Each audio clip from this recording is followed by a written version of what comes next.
ක්‍රීඩා පිටියට පිවිසි තමන්ගේ දෙවෙනි පන්දුවට මුහුණ දීමට සූදානම් වෙනවා සීන.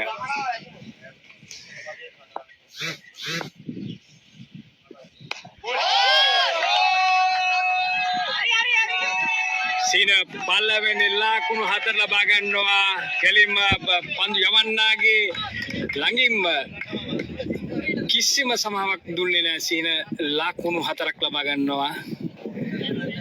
ලකුණු 4යි සීනට.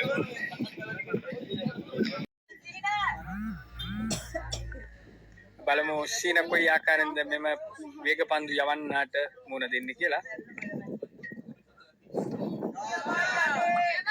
ලකුණු 4ක් ක්‍රීඩකයෝ දෙදෙනෙක් දිව යනවා. ලකුණු 4යි සීනගේ පිටෙන් ලකුණු 4ක් ලබා ගන්නවා.